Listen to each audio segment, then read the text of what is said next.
Hey friends, welcome back. Now in this video I'd like to add one additional dimension table, which is the dates table.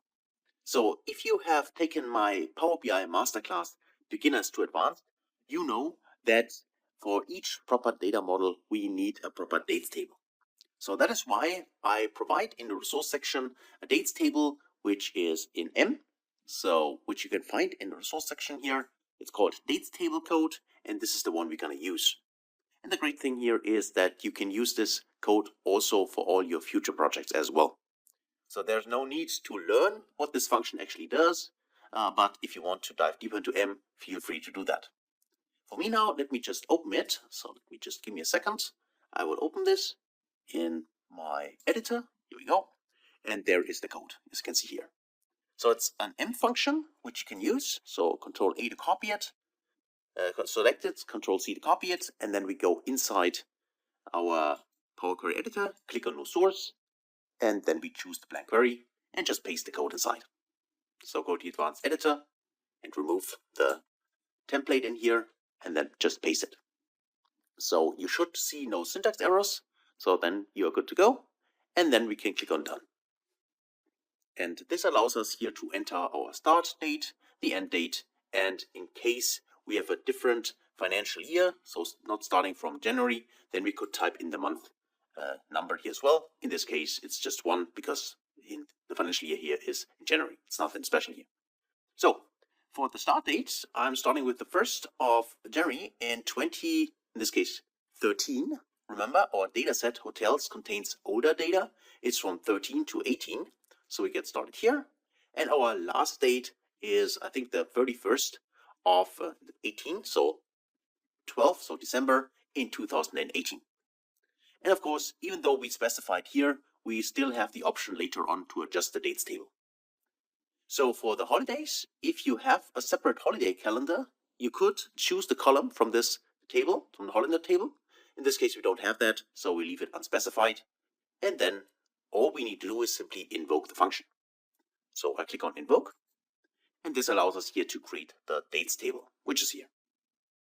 And that's what I meant. If you want to adjust this, all you would need to do is simply you can go in here in the ribbon bar and just change it to a different date or month or day if you want. It can be easily changed here and modified anytime.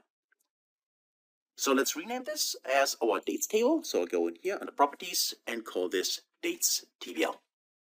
Press enter and we got our dates table with a lot of additional columns. If you take a closer look, you can see here the day of the month. We get information about the weekday, even though this is currently in German because of my regional settings, but you should see it in your native language. And then we can also see here the ISO year and all this information, and everything of this can be used to slice and dice our data later on. So just in case you do not want all these columns, of course you can always delete the columns you don't need. For instance, select one, hold Control key, and select another one, or hold Shift key to select several of them, and then right click, and you can always delete, remove the columns if you want to do that. For me, that is fine. I just want to keep everything here, so I leave that unchecked.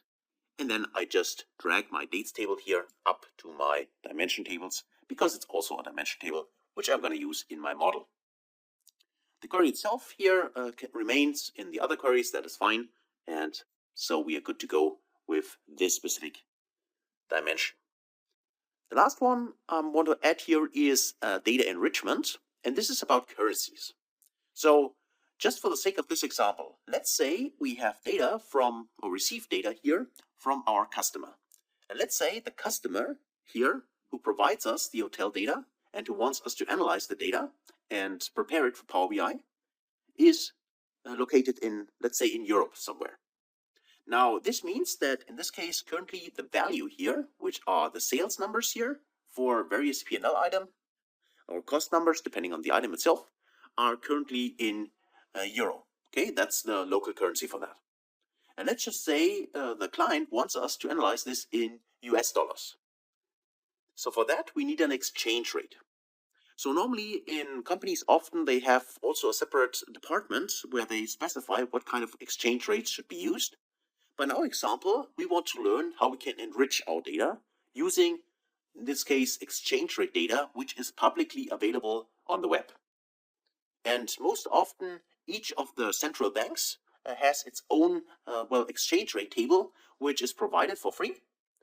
Or you could also refer to an exchange rate API from another vendor, but most often you have to at least register yourself with a free API key you can get then, or sometimes you also have to pay, depending on what kind of provider you use there. But for us, we use something which is publicly available. I think that's the easiest way to do it. And of course, then we make sure that everyone who is following this course can also access that. So that is why I chose this website here, which is from the ECB, the European Exchange Rate, and I can provide you this link also in the resource section. And what you should see then, if I make this a little bit smaller here and drag it up, you can see that this is the data coming in this case from the 29th of May in 2023. And there I can see different kinds of exchange rates in this table. Here, for instance, this is always the European euro compared to different currencies. For instance, €1 would be $1.0715 US dollars at this moment in time. Of course, this will change when you watch the video because exchange rates fluctuate, but that's the case right now for me. And you can see also this here available for other currencies. So in our example, we have euros and we want to convert it into US dollars. That means our goal is to extract here this spot rate. This is the rate we're going to use. And then we need to multiply the values we have in our data set times this 1.07 in order to derive the US dollar amount. So to do this, we need to extract somehow this table and get this into Power BI. So let me just here select the URL. I Control-C to copy this. And then let me just remove this and let's go back to our data modeling part. And now we choose here a new source. And this time the source is a web source. So you can click on web here, select this. And now we need to paste it the URL. So I just Control-V to paste this. And now let me just click OK. And we should see a window opening. Here we go, the navigator. And this now allows us to see the table, so the HTML table, which Power Query in this case has extracted. So under the hood, what happens is that Power Query is analyzing the specific web page and is searching for table structures. So it's analyzing the plain HTML code and see what kind of tables are there. And you see that this table is suggested, table 1. And if I select it to see a preview, we can see in here, that looks actually good. There's a currency _1, which is actually the real name. And we can also see the spot rate. And if you take a closer look, that's actually exactly what we can see here, right? The currency, this is the currency _1, which Power BI identified, and that is the spot rate which we need. And the arrows, of course, this is not real data, but this is also not what we need. We need these values here. So that seems to be right. So let's actually select the table as we do here. And then we can click OK to load it into Power Query editor. And here we go. Now I can see I got the currency, I got the correct name here as well, and I also got the spot rate. But I got a little issue here. The problem for me is the following. The spot rate, and I can show this to you, the spot rate here is in with a dot as a decimal separator. This, if you are located in US, you should actually see the correct numbers. But for me, because in my native language, the decimal separator is a comma, that's why I can see that these numbers are wrong. So there should be actually 1.0715, but actually currently it states 10,750. So obviously something is wrong here, and that has to do with this automatically change type step which was applied.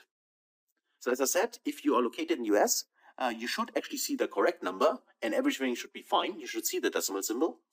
But if not, and you have the issue like me, then I'm going to show you what we can do. We can go back one step to promote headers up there. And there, as you see, there the number is still correct because here it's treated as text. So what we can do is leveraging another great feature which is available in Power BI, which is if you click on the ABC to change the data type, you can see there's an option using local. And this is what I want to use here. I go using local here. And yes, I would like to insert the step because I actually get rid then of the change type. and I do it myself, and I say I would like to convert this into a decimal number, or here fixed decimal. I'm using the normal decimal number, so let me just go with decimal number.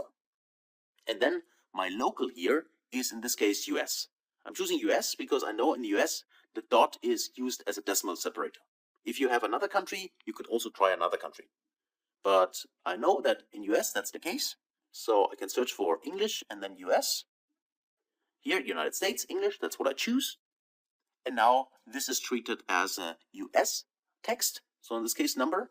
And if I click now on OK, you see that now I get the correct numbers in here. So for me, it's now 1, comma, which is the decimal separator for me, 0715.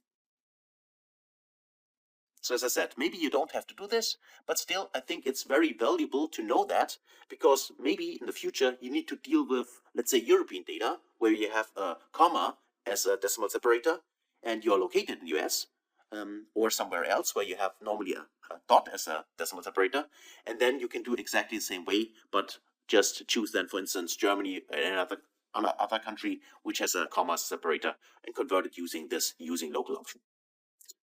So we got the correct spot rates now, and that's why I need to actually get rid of that. So this step I don't need, and instead I will see these are data types are correct. This is text, this is text, that's fine, and this is something I don't need, so I can just remove it completely. So now I have my currency conversion table here as well. So let's say right click here and rename this and say that's my currency conversion. That's the correct conversion TBL, right? That one. Now all I need to do is I could convert it also, or drag it actually up if I want to keep this complete table. But in our example, I actually only need the first entry, the US dollar. So if you want to try out this with a different currency, you can do that as well. But for me now, I stick to only $1, one conversion, which means, so one currency, one conversion, which means European euro I have here, and I want to convert it into US dollar. So for that, I just need to map somehow this table here to my hotels table. And actually, I only need to map this specific value here, this 1.07. And I can do that by simply going to my hotels table in here and just add a dummy column here. Because for the dummy column, all I need is a common field. So we can merge the two tables. And the dummy field could simply be US dollar. Because if you take a closer look, I just need USD as a field, so I can map USD, which would be then this 10715. So to do that, we can go to the hotels TBL. Then we can simply add our new column. So we can go in here, add column, and then we just specify here a custom column like that. And then for this custom column, this just, let's say that's the currency, and let's just remove this for now. And then for the formula, we simply type in as a string USD, US dollar. So then I can click OK. And now you see we have just one new column. Change the data type to text, so make sure that's the correct data type. And now we have here USD. It's just really a constant value USD for all rows. And now this allows us, this helper column here, allows us to go to home, then go to merge queries. And now we merge simply here, regarding the currency here, our currency table. So this one here. And we also select the currency. And for the privacy levels, this message appears now because we have public data from the web. And here locally we have private data, in this case our hotels. But in this case, it's totally fine to map this together. So we can simply say, in this case, ignore the privacy levels and click on save. It's just, if you are in a company environment, you want to make sure that you really want to, add these data together, because this needs to interact with the web data, and you need to be sure that you really want to do this. But for us now, click on save. And then we should see actually a match for all the rows, which is true. And now if you click OK, we got our table. And now I can simply expand this and just say I only need actually the spot rate, which is the conversion rate. So untick these two things and just keep the spot rate. Click OK. And now we can see this 1.0715 everywhere. It's just the same value, but this now is our conversion rate. And now I can also get rid of this currency that was just for helping me out. Let's remove this. And now we have our spot rate and we have the value. And everything we need to do now in order to get these euros into US dollars is multiply those two columns. So let's say go in here, go to add column, use a custom column. And this custom column is simply, let's say, the value converted. I call it converted. So I can keep both of them. But in here, I could simply say now I want to use the value column and I want to multiply the value column. So I type in a star and I'm using the spot rate like that. You can see that there are no syntax errors. So here, hopefully you can see that. So we're good to go. And then we can click OK. And this gives us one new column in here, which is this one.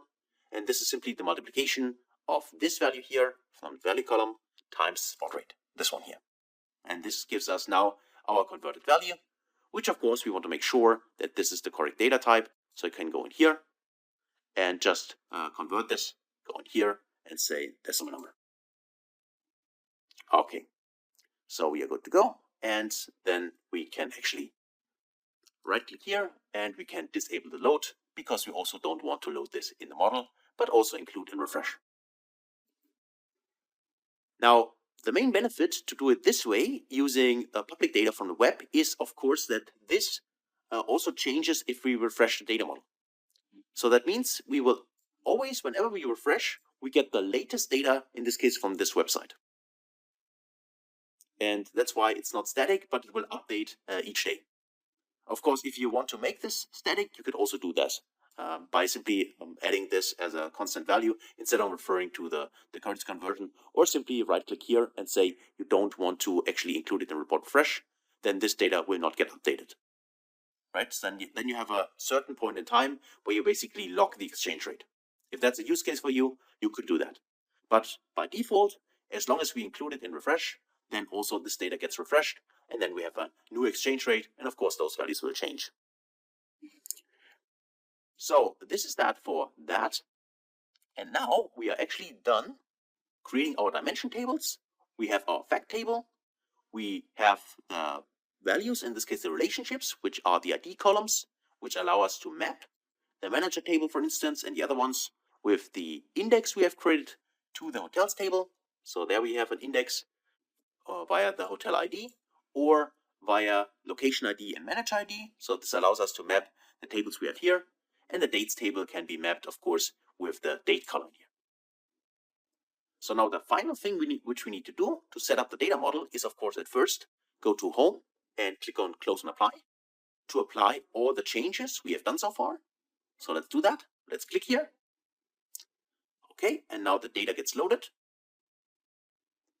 And now we have our tables in here. All right. So let me just click on apply changes. And also then go with that. Sometimes I have this issue here. What helps to get rid of this, this little hint here is always just save this, close it, then save the model, press the save button here. Yes, apply it. And if I save it and I reopen it, then this message will be gone. And I'm going to show you this in the next video. So that's it for this video. Hopefully that was helpful. And in the next video, we make sure that we first set up the model relationships, which is crucial to get started with visualizing Power BI. And afterwards, we can actually start diving into the data. So thanks a lot for watching and for participating. If you got questions, feel free to ask. Otherwise, I'll see you in the next video. Until then, best guys.